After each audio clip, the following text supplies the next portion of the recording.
అత్తయ్య, నేను అలాంటిదేమీ చేయలేదు. నా మీద మీకెందుకంత అనుమానం పెరుగుతుందో నాకు అర్థం కావట్లేదు. నువ్వు అందరి గురించి మాట్లాడకపోళ్ళా. నువ్వు నా కొడుకుని నన్ను ఎంత బాగా చూసుకుంటున్నావో నేను చూస్తున్నాను. నా కొడుకు తింటున్నాడా లేదా ఏం పట్టించుకోవు. వాడు ఆఫీస్కి ఆకలితో వెళ్ళినా నీకు పర్వాలేదు.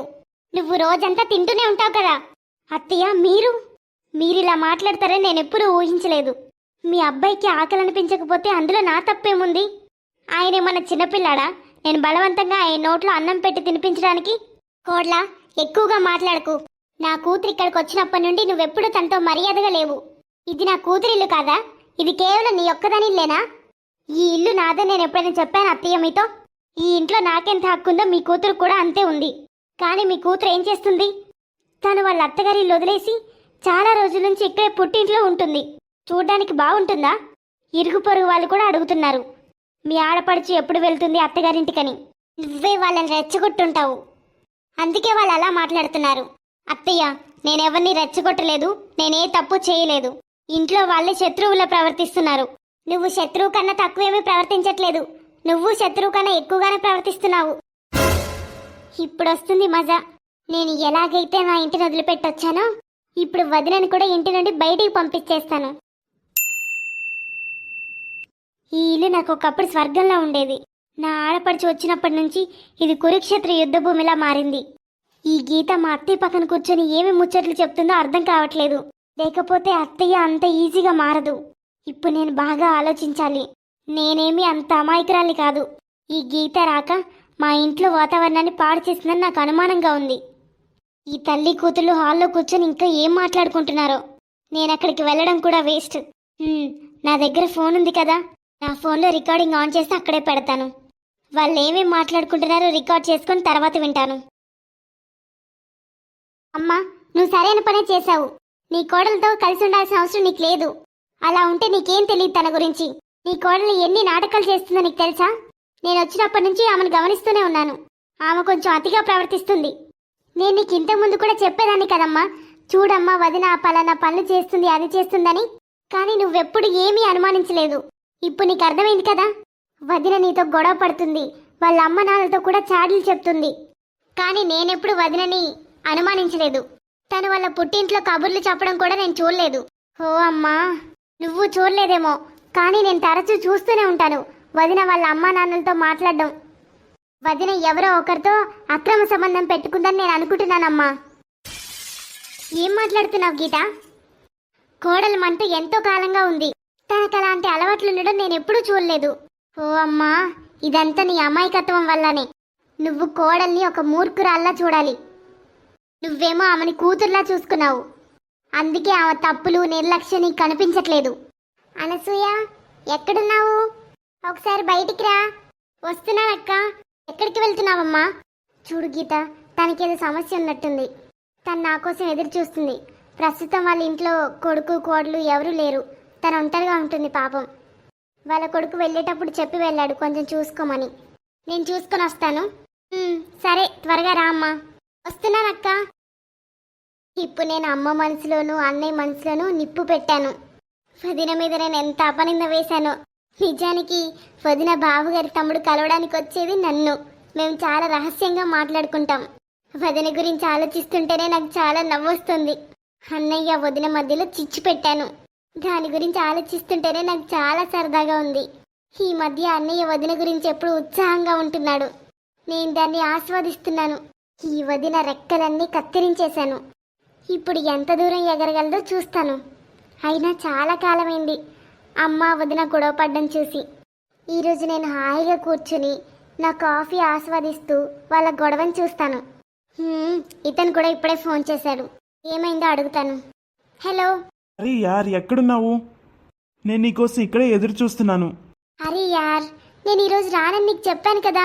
నో వే, నిన్ను కలిసే వరకు నాకు మనశ్శాంతే ఉండదు.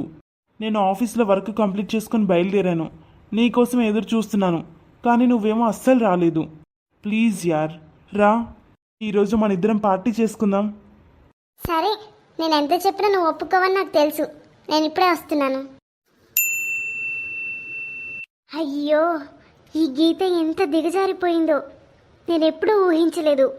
తను నా భర్త మనసులో ఎన్నో ద్వేష బీజాలు నాటింది. అలాగే నా అత్తగారి మనసును అన్ని రకాల విషయాలతో నింపుతూ ఉంది. నా బట్టలు ఎందుకు ఎప్పుడు సర్దవు? నువ్వెప్పుడు నీ మొబైల్ ఫోన్కి అతుక్కుపోతావు. ఏం జరుగుతుందో నాకు బాగా తెలుసు. మీకంతా బాగా తెలుసు కదా. అయితే ఈరోజు నేను మీకు నిజం చూపిస్తాను. ఏంటి నిజం? నీ సంగతి నాకు బాగా తెలుసు. తీసుకొని ఇది వినండి. ఇది ఎవరి గొంతు? విన్నావా బాగా? ఇది ఎవరి గొంతో? తన ఇంటికి నిప్పు పెడుతోంది. పెళ్ళైన మీ చెల్లి ఎంత తెలుగుగా ప్రవర్తిస్తుందో చూడండి. తను ఏ అబ్బాయితో మాట్లాడుతుందో, ఎవరిని కలవడానికి వెళ్ళిందో నాకు తెలీదు. ఈ ఆడపడుచు మహారాణి తనను తాను తెలివైన దానిగా అనుకుంటుంది. ఇప్పుడు తెలుస్తుంది తనకి. ఎక్కడికి వెళ్ళావు గీత? నీకోసం చాలా సేపటి నుంచి ఎదురు చూస్తున్నాను. చెప్పు. ఇప్పటికే రాత్రి 10 గంటలైంది. ఈరోజు ఆఫీస్ నుంచి 6 గంటలకి తిరిగి వచ్చావు కదా. మరి 10 గంటల వరకు ఎవరి దగ్గరికి వెళ్ళావు మళ్ళీ? ఓ అమాయకపమ్మా, నువ్వు చాలా ప్రశ్నలు అడుగుతున్నావు. నువ్వు భోజనం చేసావా అమ్మా? అవునా? అమ్మ అమాయకురాలు కాబట్టే అమ్మని మోసం చేస్తున్నావా? ఏం మాట్లాడుతున్నారా మీ చెల్లితో? అమ్మా, నేను చెప్పేది నిజం. నీ కూతురి నిజ స్వరూపం నీకు తెలీదు. అందుకే నువ్వు తనకి అనుకూలంగా మాట్లాడుతున్నావు. అన్నయ్య, ఏం మాట్లాడుతున్నావు? నేనేం చేశాను? నేను దేని గురించి మాట్లాడుతున్నాను? ఇది నీ పుట్టిల్లే కదా గీత. ఆ, ఇది నీ పుట్టిల్లు. అయినా నువ్వు దాన్ని గౌరవించలేదు. నువ్వు నా ఇంటిని నాశనం చేయడానికి వచ్చావు. ఇప్పటికే నువ్వు నీ సొంత ఇంటిని నాశనం చేసుకుని నా ఇంటికి నిప్పు పెడుతున్నావు. ఏం మాట్లాడుతున్నావురా? తను నీ చెల్లి. నీ చెల్లి నీ ఇంటికి ఎందుకు నిప్పు పెడుతుంది? అమ్మా, నీ కూతురు ఏం చేస్తుందో నీకు తెలీదు. ముందు తన సొంత ఇంటిని, ఆ తర్వాత మన ఇంటిని నాశనం చేసింది. నీకు తన గురించి తెలీదమ్మా. తను ఎవరితోనో అక్రమ సంబంధం పెట్టుకుంది. పైగా నా భార్య ఎవరితోనో సంబంధం పెట్టుకుందని నాకే అనిపించేలా చేసింది. నువ్వసలు చెల్లివేనా? నీలో ఎన్నో తప్పులు ఉంచుకుని నీ తప్పుల్ని వేరొకరిపై నెడతావా? కొంచెం కూడా సిగ్గులేదు. మీ వదిన ఆ రికార్డింగ్ వినిపించకపోయింటే నీ అసలు రంగు నాకు తెలిసి ఉండేదే కాదు. అన్నయ్య, ఇది అబద్ధం. వదిన అబద్ధం చెప్తుంది అన్నయ్య. నేను అలాంటి దాన్ని కాదు. నేను ఇక్కడ చాలా రోజుల నుంచి ఉంటున్నాను కదా. అందుకే వదినకి నా మీద అంత చిరాకు, అసూయ. నేను ఇక్కడ ఉండడం వదినకి ఇష్టం లేదు. అందుకే నిన్ను కూడా నాకు వ్యతిరేకంగా మారుస్తుంది వదిన. ముయ్, నోర్ ముయ్. అత్తయ్య, మీ కొడుకు మీద మీకు నమ్మకం లేదు కదా. అయితే ఇదిగో ఈ రికార్డింగ్ విను. ఇప్పుడు నమ్మకం వచ్చిందా అమ్మా? గీత, ఇప్పుడు చెప్పు, ఇది ఎవరి గొంతు? ఇది నీ గొంతు కాదా? ఎలా తయారయ్యావు? నీకు పెళ్ళయింది కదా. అయినా కూడా ఇంకా వేరే వాళ్ళతో తిరుగుతున్నావు. నువ్వతనితో 10-11 గంటల వరకు సమయం గడిపి ఇంటికొస్తున్నావా? అయ్యో అన్నయ్య, అది నీలాంటి అమ్మాయిని నా ఇంట్లో ఎప్పటికీ సహించను. నువ్వే గొప్పదానం అనుకుంటున్నావు కదా. నేను అంత ఉన్నత స్థాయిలో ఉన్నాను. నేను చాలా డబ్బు సంపాదిస్తున్నాను. దాని ఫలితంగా నువ్వు ఈరోజు చాలా చెడిపోయావు. నీ అత్తగారింటిని నాశనం చేశావు. ఇక్కడి నుండి వెళ్ళిపో. ఇప్పటికిప్పుడే ఇక్కడి నుంచి వెళ్ళిపో. అమ్మా, నా కూతురు నా తల దించుకునేలా చేసింది.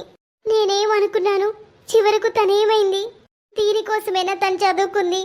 నేను చెప్పింది వినిపించలేదా? ఇక్కడి నుంచి ఇప్పుడే వెళ్ళిపో. నీలాంటి అమ్మాయికి ఇంట్లో స్థానం లేదు.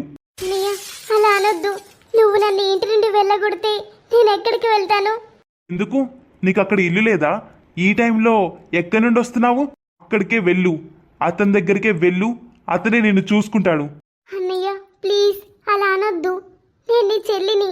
ఒక చెల్లితో ఎవరైనా అలా అంటారా?